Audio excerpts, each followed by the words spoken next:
Welcome to another episode of Bright-Headed Publishing Audiobook Book Club. I am your host, Kelly Morgan.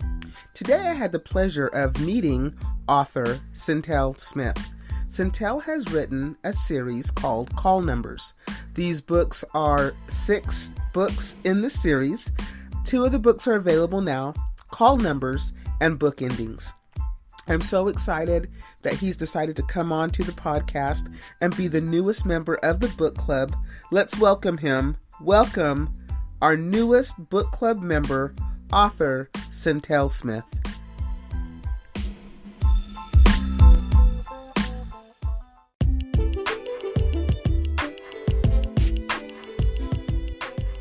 Syntell, welcome to the podcast. I'm so happy that you are here with me today. Thank you for being a member of the book club. How are you? I'm doing fine. Thank you for having me.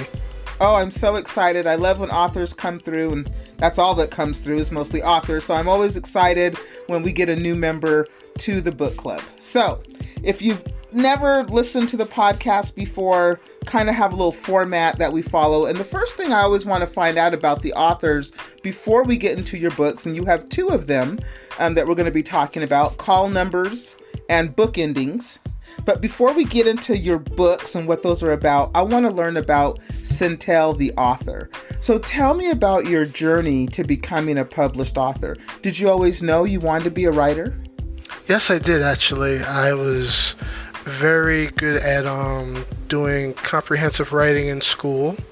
I had an active, vivid imagination, and I was very good at doing essays and reports, and I would say like short stories when they were assigned to me.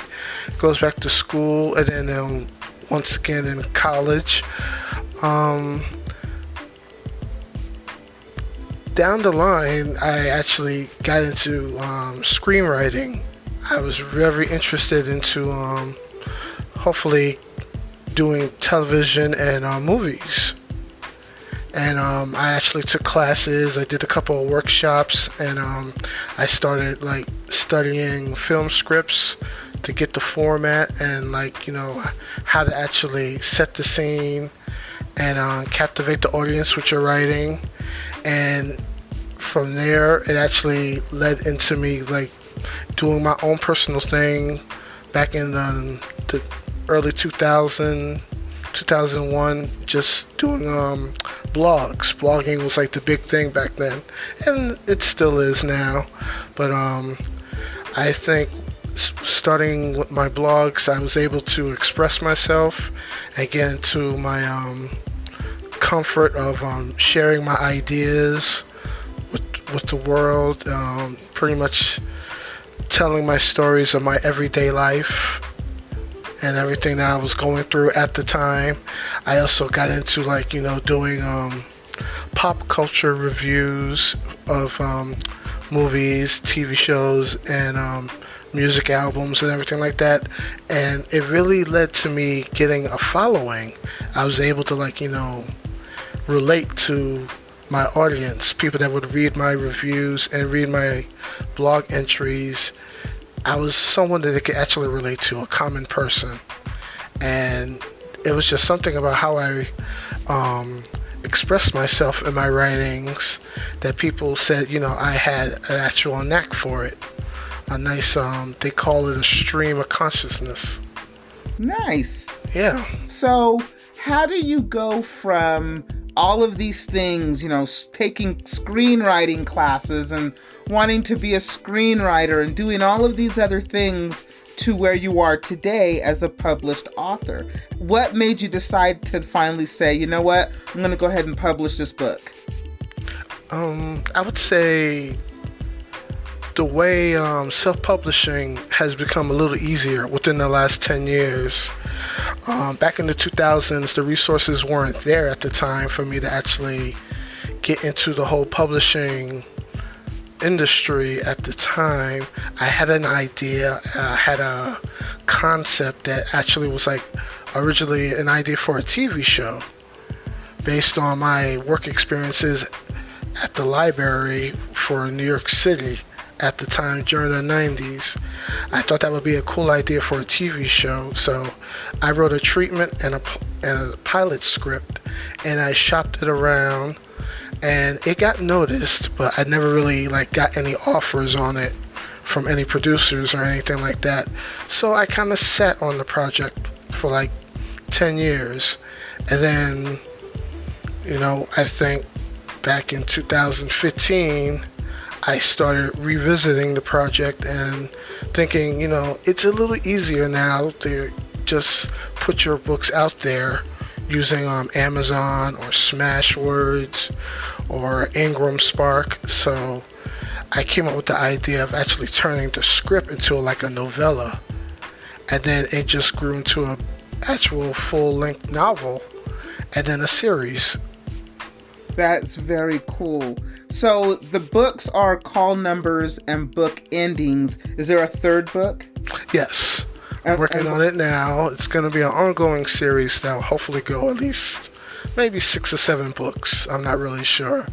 Okay, that's cool. So let me ask you a question. You said that the publishing piece got easier, and I know that self-publishing has gotten easier. There's a lot of resources out there that are free or low cost that will, help you get your book out there. But most authors that I have spoke with always say the marketing has been the challenging part. How have you marketed your books?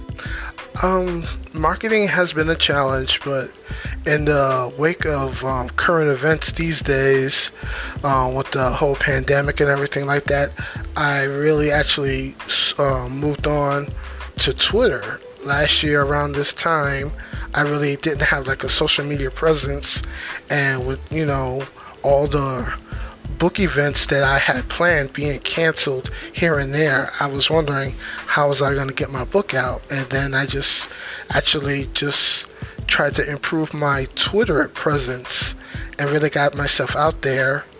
And I actually found a lot of other writers in the same boat as me, and we all pretty much collaborated and helped each other with tips here and there.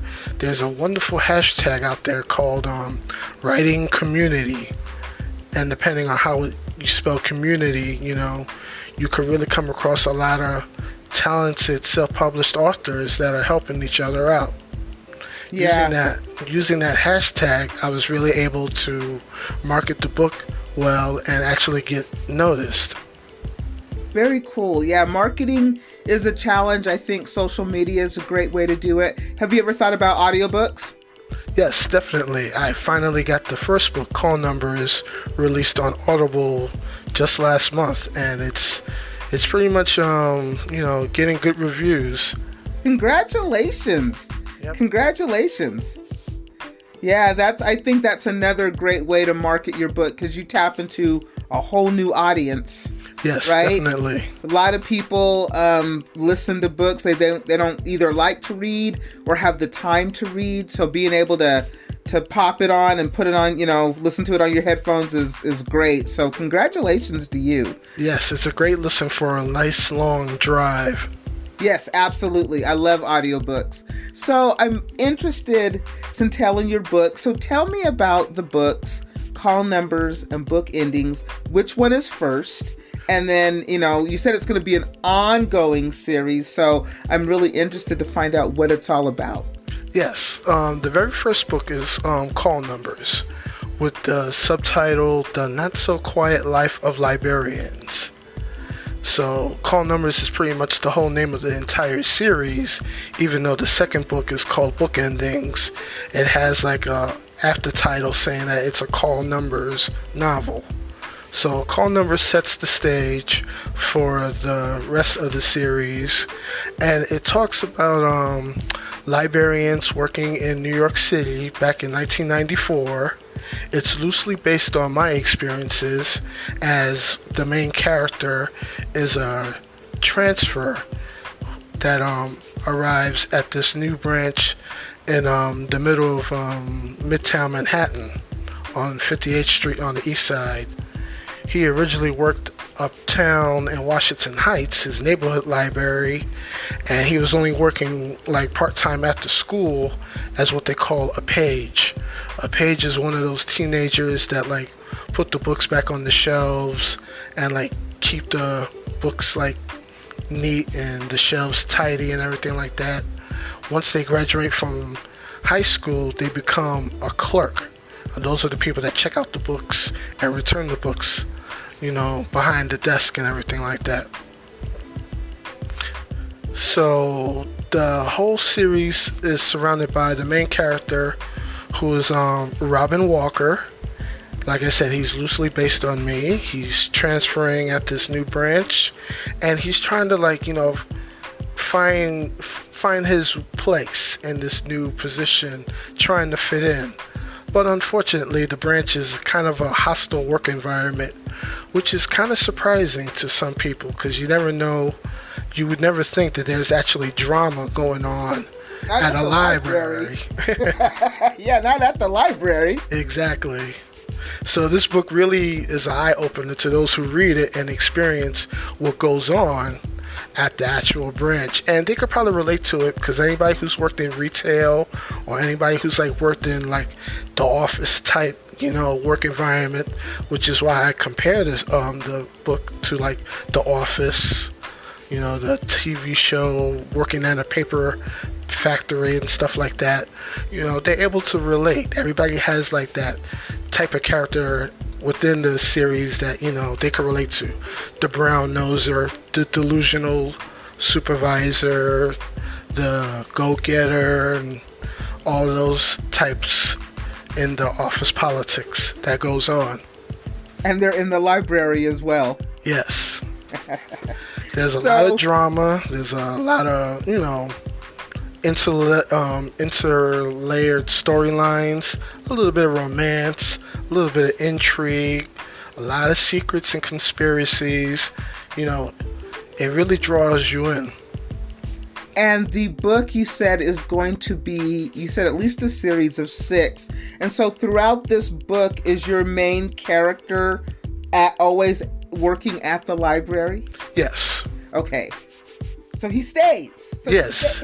He stays, even though he's not really well received. He fights for his position to stay there, going through a lot of adversity at first. He has to win his coworkers over.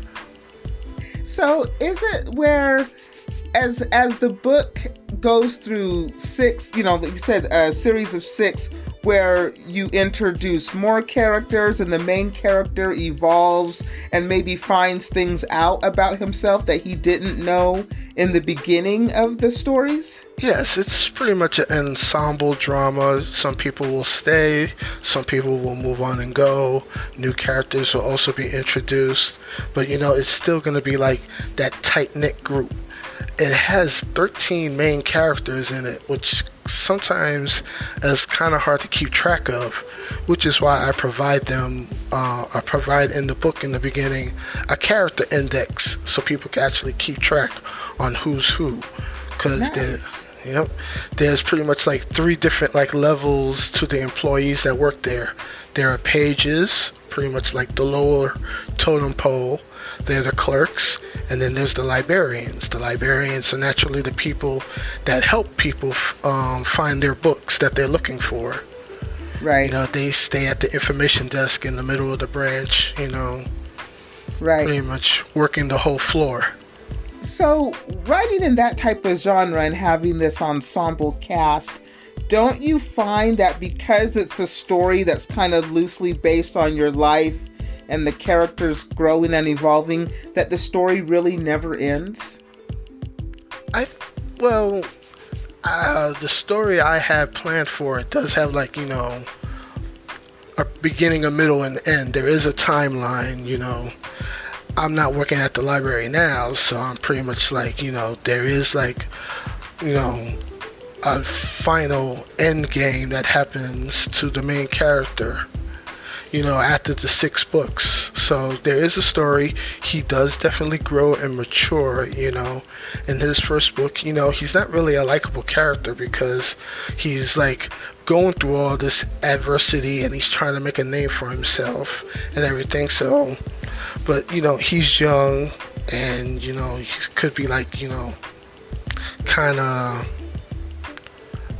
a loose cannon, something like that, kind of emotional driven and everything. But as he grows on, he becomes more mature and he does move up in the ranks and everything like that.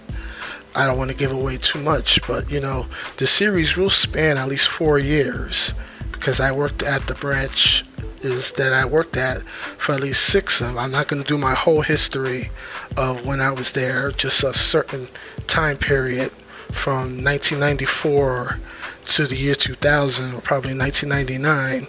I'm just going to do those years. So 2 of the books are out there called Yes. numbers, and then there's book endings. So are the other 4 books in your mind, or are they on paper?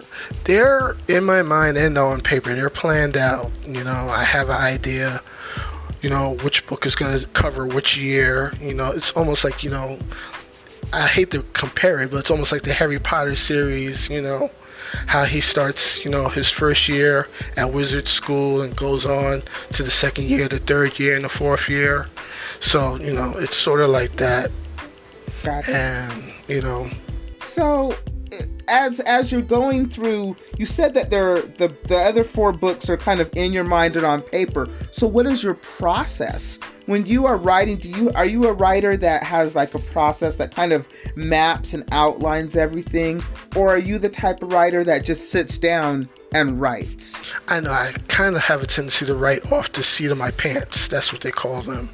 Those types. I have a loose outline on how the story's gonna go, but I don't have all the details yet, and I pretty much come up with them as I'm actually writing. I may get a good idea, like while I'm sleeping, or something may remind me of something that I could implement into a later story. I don't have it all set in stone yet, but I have a general idea, and I'm just pretty much writing as I go. What's the timeline for having all the books out? Do you have an idea in your head for when you want the books to come out one by one? Yes. I'm trying to finish this 3rd book by the end of this year so it could come out next year in March. The good thing about self-publishing is, I'm pretty much in control of when my books come out. Yep, that is true. Yeah, I don't have to worry about any deadlines, any pressure from editors,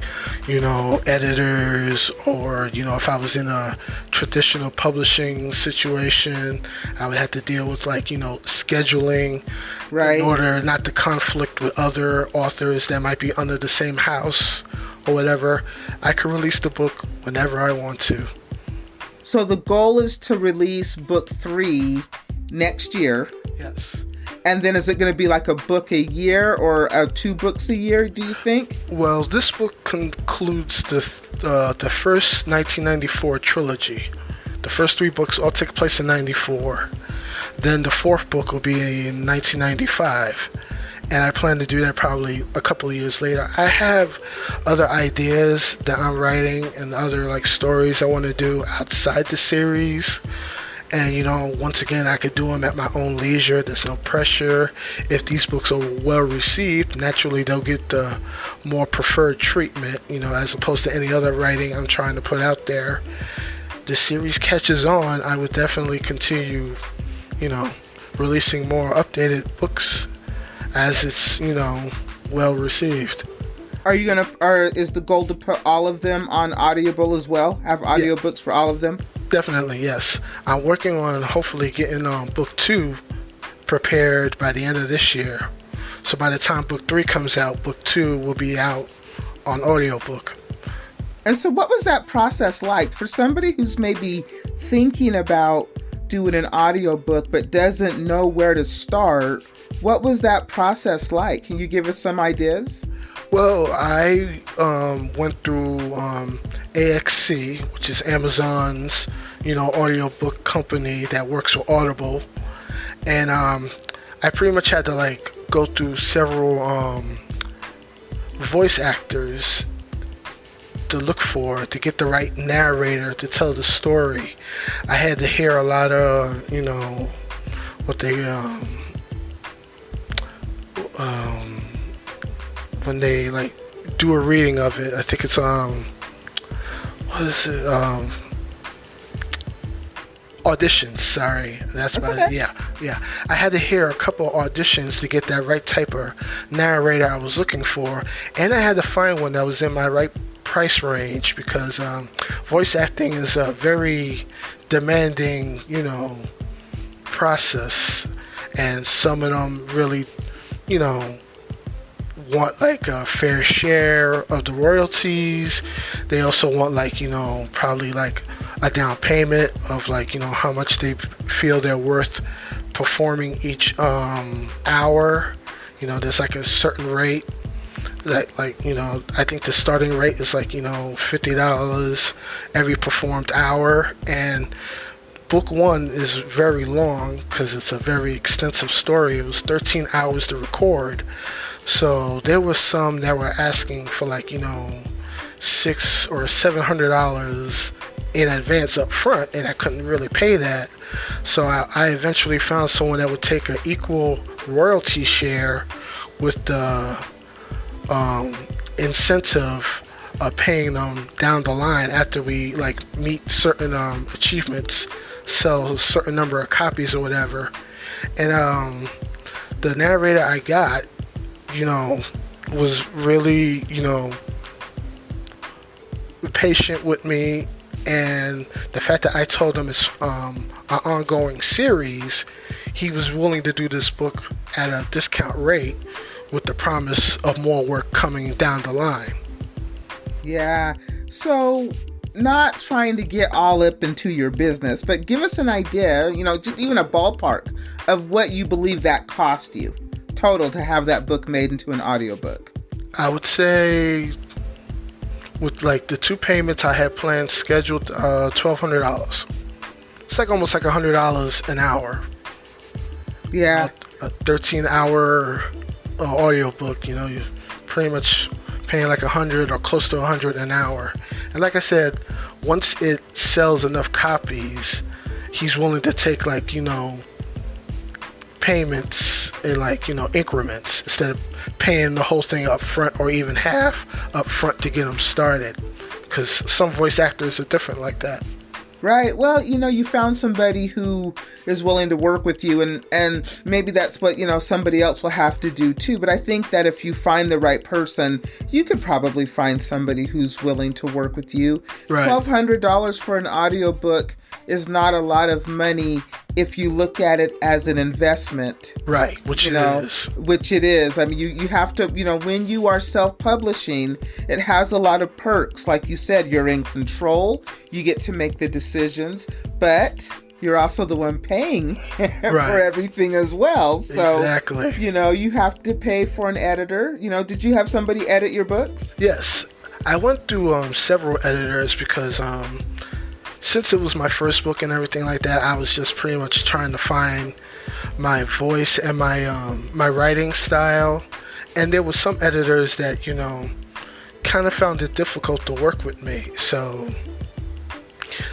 I wanted to actually work with certain editors that would be able to relate to the story, since it's like, it's very urban, but still contemporary and everything like that. And I needed to make sure that there was an editor that knew how people talked in New York. They have like that distinct city style or whatever, like they have a certain vernacular, right? So and there were some editors that didn't want to work with me for some reason because of that. So it was a process, but it's all about the search. And when you find that right person that works with you and, does good work, and you stick with them, and once again, like I say, you promise more work in the future, that perfect editor eventually, is a good find. So you found an editor you feel for all the books? Yes. Nice. Yes. It wasn't easy, though. It was not easy. And again, editing is something that you're going to have to pay for. Right. And I know that you can find editors that will say, hey, I'll edit your book for $200-$300, and I'm sorry, they're probably not really editors. Exactly. They don't do a good job. And Right. then there's editors out there that want to charge like $600, $700, $800, and then they look at your project and they think it's beneath them or something like that. Be like, no, I'm not really interested in this. Right. You know, it would be too much work, and you know, you're just not actually the type of client I'm looking for. You know, a lot of the publishing community is very cliquish. Editors, cover designers, cover artists, book reviewers, beta readers. You know, it's almost like it's like high school. It's like dealing with mean girls every now and then. And it takes a while for you. You have to really develop some tough skin. And it takes a while before you can actually find some people that are actually like willing to help you and work with you and all that. Yeah, I think that with any industry, but you're right. You know, it's a competitive industry. Yes. Right? It's incredibly competitive, especially with all the self-publishing you can do now. I mean, you don't need a big house to get your book out there. Right. That's very true. You know, the marketing aspect is a challenge for most. How do I market? How do I reach my audience? Because I believe there's an audience for your book. Yes. Absolutely. You just have to find them. And how do you do that? And, you know, how I do need an editor, and how much do I pay for that? And how do I, you know, working with the right person, like you said, and a graphic designer for the cover of your book, because that matters. Right. You know, and so all of these things you need to think about, but it's a process. Yes, it is. I made the mistake of designing my own cover, and when the first edition came out, you know, it sold a few copies, but, you know, it didn't have a presence. My cover was very basic. It was very mysterious, you know. There was no real design to it. And it wasn't until I found that perfect cover designer that did the second edition of my book and that's doing the covers now for me that, you know, it really took off. So a lot of people always think that, you know, they could do it themselves, but, you know, there is value in a cover designer. There is value. And the cover speaks volumes for your book. Yes. It really does. It speaks to people who are maybe just flipping and looking and seeing the cover of your book, and that attracts them, or it doesn't attract them. Right. You know, so I mean, it's one of those things, again, that's important, and it's great when you get to self-publish because you get to make those decisions. Right. But I think it's a process and it's a learning thing, because if you do make mistakes, it's okay. Right? Because right. You can always, like you said, you put out the second edition. Right. Right? You learn from your mistakes. And you learn. Yep.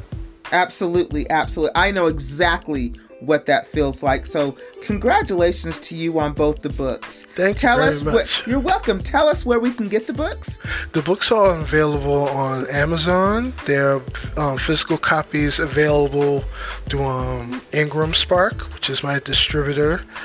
Bookstores can order them directly. They're also out there on most of the other book providers out there, Barnes & Noble, Kobo. The ebooks are on Google and iTunes. The audiobook is on Audible. So it's pretty much out there, pretty much released pretty much wide. It's out there wide. There's not only one place that you could get it. You could get both books anywhere. If people wanted to connect with you, what's the best way for them to do that? Pretty much my social media. I'm very active on Twitter, but I also have a Facebook page. I also have a Tumblr page, and I also have my direct website, which is SyntellSmithPublishing.com. That's pretty much the most direct way to get in touch with me. My books are on there. The audiobook is also on there in physical CD format for CDs, you know, because not everybody listens to like their audiobooks through streaming. They still listen to them on CDs. I don't know if they listen to them on tape these days. That's kind of a dated tape. Yeah, dating yourself, Sintel, not tape. Right. CDs maybe. Right. So The physical CD box set is also available on my website, and that's pretty much where anybody could find me. Fantastic. Thank you so much for coming on the podcast. This means that you are now an official member of the book club, which means when the other books come out, you have an open invitation to come back and talk about them at any time. So I expect you to come back because you are a book club member, and we definitely want to hear next year. I expect you to be letting me know book 3's coming out, so we can definitely have you come on and talk about it. Sintel, thank you so much for coming on the podcast. I truly enjoyed speaking with you. It's been great to be here. Thank you very much for having me. You're welcome.